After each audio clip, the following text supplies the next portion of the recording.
I'm CT. When I'm not hosting podcasts, I live in the real world. I mean, everybody has to have a job, right? Mine just happens to be CS, customer service. You know, solutions, relationships, keeping your team motivated to keep in constant contact with every single person who has chosen to step into your store.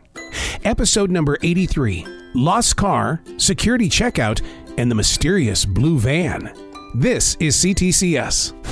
Transition walk, day number 1 out of 4. Brand new week, huh? Woo. 55 degrees. It's been raining for 2 days. The mindset is just everywhere but where it needs to be. I was reading up on that today. Before I go into customer service today, I need to understand that on cloudy, rainy days, your melatonin, on cloudy, rainy days, your serotonin is down, and you've got to do things to get it back up. And one of them is doing exactly what we're doing. We're on a transition walk. In a matter of moments, I'm going to be in front of people in a well-lit store. I'm telling you, when I say well-lit, it's always 12 o'clock high noon there. C.T.C.S. Oh, yeah. Listen to the click and the clack of the windshield wipers. The rain is coming down in a very huge way. Praying for the baggers today. No matter what, rain, sleet, or snow, they've got to be on the go. And I do feel for them. And there might be a couple of times where all of us on the team take a shot at going outside to pick up the carts. Because, I mean, it's just not fair to throw somebody in there right away that is a bagger. I wish I knew the real story. How does somebody buy grilled chicken and milk at 11 o'clock in the morning, and by 5 after 1, they drive across town to get their money back? What happens in a person's life where you suddenly decide, I think I overspent? Because we have to throw the chicken away, and because it is a milk product, we have to throw that away as well. So we lost money on that.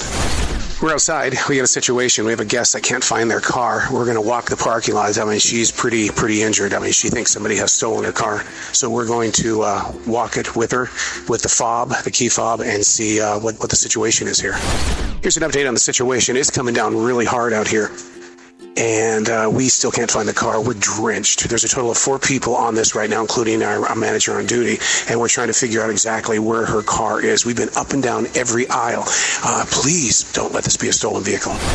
About 35 minutes was spent searching the parking lot, walking around with a key fob, trying to figure out where her car was. And then all of a sudden she realized, wait a second. I didn't drive that car. I drove a different car here. So we've been outside in the rain and we're sopping wet. We're trying to warm up now in a cold grocery store. But she thought she had a different car. So that's got to be a first for us here. Hallelujah. We finally got Apple Pay and Tap on our registers. Hallelujah. That is going to cut into how many things I've always got to put back because people just get up and leave. So we finally have it. What an amazing moment. Right in front of my fucking eyes, it happened.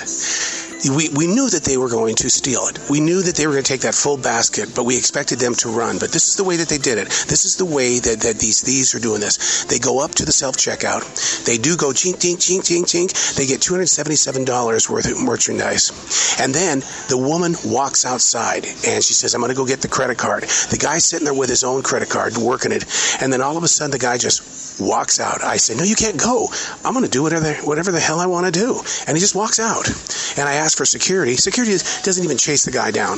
He just lets him go. You know, it's stuff like this that gets underneath your nails, and it just poisons your soul. We've got another theft in progress right now, 2 young gentlemen. And what was really interesting is that one of them came up to our bagger and said, I need to talk with you. And the guy looked at me and he goes, I'm going to talk to him, okay? And then next thing you know, the 2 of them, our bagger and the guy, are over at HBC and they're having a conversation. They go and they get a cart and now they're in the store acting very suspicious. 2 of them in a row like this. They travel in groups. And when you start filling up that cart, things begin to happen. So we've got a department manager on it right now to figure out what's going on. As for security, not helping us at all. Transition walk, day number 2 out of 4. God almighty. I need this walk through this forest in a huge way. It's been a big morning for the podcasting. I was with Bob Crawford from the Avett Brothers, Emily Hampshire, who you might know from Schitt's Creek. She's got a brand new movie out. And I also spent some time with the 3 hosts of a new show that's on the Peacock, which is about the Swedish death cleaning. So Lots of conversation. That podcaster versus the guy in the CS. Not the same person. That's why we transition walk. And I invite people to do that. I really do. Look at your life and see where your transitions are and learn from them so you can be strong all day and not just in your favorite moments. Walking into the store, man, I was doing some heavy duty research today. And I apologize if my reactions to the theft yesterday got a little out of hand. But I was doing research today. And because I want to know why I am so emotionally involved when we keep catching these people. And you want to know what research showed? It's because you no longer trust, because it affects the people that I'm with, because it affects my trust level. When people steal from you, all of a sudden, your trust has been broken. Now who do we trust? The next person? Oh, they could be a stealer too. The typical Friday afternoon rush. People are rushing into the store because they want to rush into their weekend. And finally, it stopped raining. It's been raining for like 3.5 days in a row. So they're ready to get on with their life. And one of the things that I've run into, you can tell that gas prices are high and so are food prices still. And I ask them, I said, what do you got planned for the weekend? Nothing. That's what I keep hearing. Nothing. So what would be the reason why they rush in?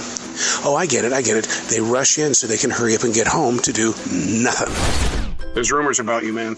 Oh, God. What? Yeah, lots of talk. What is it? It's gotten back to me that you don't like your voice on C.T.C.S. Yeah, I'm not a huge fan. Yeah, you know why? I know. Because you're using your real voice. It's not your radio voice. Maybe. Maybe we should call you like Radio Guy Bill. Every time we talk, you have to talk like this. Go on the road without talk, CT. Oh, welcome to C.T.C.S. Yeah, no, I'm good. I think most people have that problem, right? Oh, yeah. Like, don't you? 43 years of radio, and I still hate my voice. Yeah, man, but I like C.T.C.S, so, it's like I enjoy listening. Wow, I finally got an endorsement. Yeah. Wow. I got to go sit down on this. Yeah, take a break, man. Take 5. Very interesting situation underway right now. A blue minivan that's been out here since 7 o'clock this morning. And the guy has been sitting in it the entire time.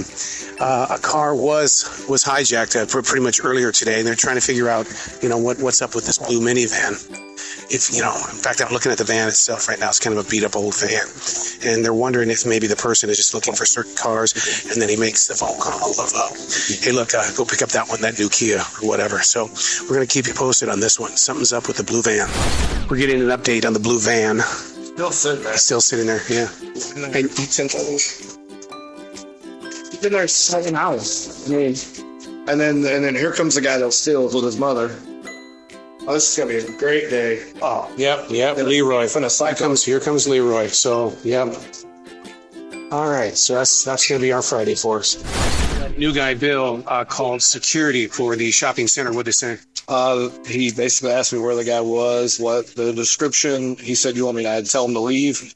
And I said, that's up to you. So I said, I don't know what the rules are. I said, but the guy's been here for at least 9 or 10 hours today.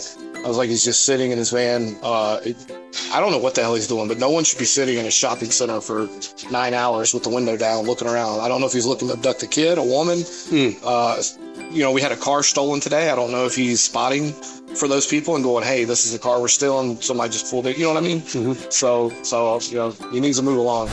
Leroy came into the store with his mother. What you may have heard of old stories of Leroy on C.T.C.S.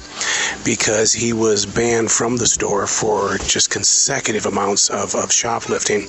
But he was in the store with his mother, and his mother comes up to customer service and says, show me where the Fig Newtons are. I said, well, they're in aisle number 5, and I was sitting there doing a Western Union. I said, show me where the Fig Newtons are.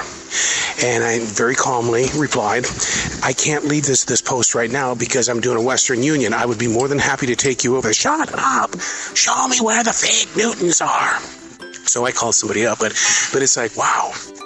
It's I understand customer service, but this isn't a full-service gas station.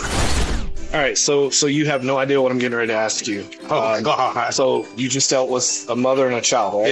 Yeah. How old do you think that kid was? I'm going to go 9 years old. 9 years old. So why did you take a lottery slip from a 9-year-old kid? Because the mother was there. She was teaching him. They've been in here before. And she's teaching him the way of the world by using the card, by using the right buttons. Transition walk, day number 3 out of 4. I come from the world of radio, where the only people I had to deal with were my coworkers and this imaginary world where I assumed that listeners were out there. So to be in CS, it puts real people in front of me. My God, their stress becomes my stress. Their reasons for wanting to steal things endlessly or bring things back that really don't need to be brought back, it just adds more anxiety. That's the reason why I'm on a transition walk. I'm transitioning. I'm getting to know who I am on the inside while strengthening up the ability to create solutions. It's not easy, man. You know me, I like to buck the system. I don't like playing by the rules. Okay. So I actually was going to come in and say I'm not wearing a name tag today. What? But yeah, I'm on the edge, and so and I thought, okay, I've never asked the question, why do we wear a name tag? Now you've been a manager and you are a manager. What do you think is the real reason why we wear name tags? There's two reasons. In my professional opinion, it's so we can identify if a customer has an issue with an associate. Ding, ding, ding, ding, ding. Okay. And there's another reason? There's another reason. So that associate interaction is more friendly? Oh, that would be the third reason. Yeah, okay. So I read that in that same article. Yep. Okay. Yep. I'm lost. Well, safety.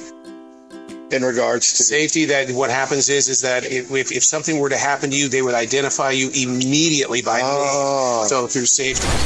My favorite treat here at the grocery store, literally, is rhubarb. And I think what it is a kickback to my childhood in the way that we used to raid gardens as kids. And we'd walk in there and just start chopping away at it and just eat the rhubarb late into the night. So to have rhubarb here at the grocery store every day, and then to find out that, it's something that's really good for you every day, even more. And says, why are you standing here? And directs it to him. And I'm looking at him like that's what customers do too. It's like they'll come in and have a problem and they want to direct it to me. It's like, why? Like, I don't get it. Because I'm security, I'm supposed to be able to handle everything. I would never do that. Like, and of all the battles to pick, I'm still shocked that he did that. Do we need to watch him then tonight? I'm gonna go over there and say something to him here in a minute. You owe him an apology. At the minimum. Yeah, at the minimum. Because he did nothing to him. He had no right to come in here and attack him like that. Or tell him. Trying to dictate where he stands and shit. And I'm like, you just punch the damn clock and go. You're already 5 minutes late. I mean, if you did your job, you would see I move all over the place, especially if there's too many customers over there, I move over here. New guy Bill and I are in this conversation. It started actually yesterday and it continued today. A parent with their child came in with a lottery ticket. The child wanted to put the lottery ticket in the machine. Oh. And so Bill came and then the child put the ATM card in the machine and he comes out and he says, I don't think that was legal. And I said, but the parent was right there. Okay. And so he says, no, I think really that you can really be in big trouble. Yeah. So so today in self-checkout, a mother was letting her daughter run the wine across the can. And I looked right at this guy, Bill, and said, look, here's the situation. The mother's doing it there, the same thing. What is the difference between the two? So I did research on it. What do you think the answer is to that research? Oh, it's probably like throw straight in jail under the prison. You think so? So you think it's illegal? I feel like that's what it is, but I'm personally not going to bat an eye. I don't care less, as long as I'm not seeing the kid drink or gamble. Yeah. Well, I went to management over it, and I said, okay, who was legal, who was not, or who was illegal, who was not legal? And as long as the parent is right there with you, you can do that. People always ask me, when you've got such a variety of food at a grocery store, what do you have for your lunch? And, that's one of the toughest things to really answer because there is so much to choose from, but I don't have a can opener, so therefore that eliminates a lot of things. I can't go back and just cook a steak, so thank God we've got a deli. But the one thing I've been kind of addicted to lately is this, I've never done a Philly cheesesteak, so I go back there and have a C.T.C.S steak sandwich. I don't put any, like cheese or anything like that on it. Just give me the meat. Give me the protein. That's all I want. And I get a 6-inch sub, but it's so freaking big, I can only eat 3 inches of it. Transition walk, day number 4. Hey, before I even get started here, as we go into the forest, I want to thank everybody who's responding. Some people have said, I don't have the time to take a transition walk, but I take a transition drive. We love the idea that you speak of the realities of retail, because a lot of us hide. We don't let others know what it's really like to be behind that register, to face people who are basically liars and cheaters. So thank you for the transition, and that's why we're going on a transition walk. Look at that caterpillar. Oh my God. You see amazing things out here in this forest. Things that take your mind off from, the weight of the public. Create the solution. You're in customer service. The new day starts off with sort of a continuation. Last night, a caller gave us a buzz and said, look, that shrimp. I bought some shrimp. It's horrible. I have to bring it back. Well, you can bring it back. Do you want me to bring it to you? Well, yeah. What am I supposed to do? Put it in the freezer? Okay, that's what she was doing last night. She was being pretty rough on Bill. And today she comes in and nice as all can be. I mean, I was expecting a big storm when she came in, but no, nice as all can be. And Bill was like going, there's no way that was a sane person. One reason why you should never bring your kids to work, they tend to wander. And so the Coca-Cola lady who's stocking our shelves is very busy doing exactly what she's supposed to be doing. But then the daughter wandered off and then the mother moved. Daughter got really, really scared that her mother left her behind. Very upset little girl. But we found her. Everything's cool. But man, sometimes you don't need to bring the kids to work. I recently did an interview on my podcast about the 5 different generations that are currently in control of this generation or in the building of a business. And one of the things that we're having to deal with is a baby boomer and a Gen Xer, Generation Alpha. And what happens is that nobody writes checks anymore. So when you go to a store and you write a check, they're not going to really accept it. You have to get certified. We had a guest come in, and that's exactly what happened. It wouldn't accept her $266 check. She exploded all over me. I mean, literally, why would you treat me this way? I've been coming to this store for such and such amount of years. I tried to explain to her that I'm not the one that makes up the rules, that I'm going to do everything I humanly possibly can to get her back into a great mood. But the goal at that point in time was to do exactly that. And so, and here's where it kind of bit us both again, is that so she had to go home and get her card. She comes. And she yells at me again the second time at register number 1. And then when she leaves the store, she goes, oh, I forgot to put my store card in. And I go, well, I'm going to pay you. Watch the power that I've got. I'm going to make sure that you get that savings. And she smiles and goes, you know what? I'm having a better day now. Middle-aged man, row 7. He's got an overabundance of toilet paper, and it looks like paper towel. And I'm trying to see how many jugs of Tide or detergent is in there. This guy's going to be a runner. We need to really kind of start circling him and seeing if we can get some conversation going on. Prove me wrong, dude. Prove me wrong. Be a man. Be a man. Do not be a runner tonight. We have one CS agent on door number 1. I'm on door number 2, and our eyes are right on the guy. He's definitely making his way toward the door. Wait, he's going toward door number 1. Sir. Oh, did you guys pick up on that? Get away from me! Get away from me! Sir, did you pay for that? And there you have it, another fun-loving edition of C.T.C.S. Boy, wouldn't it be great if I could just mic every single person that we come in contact with?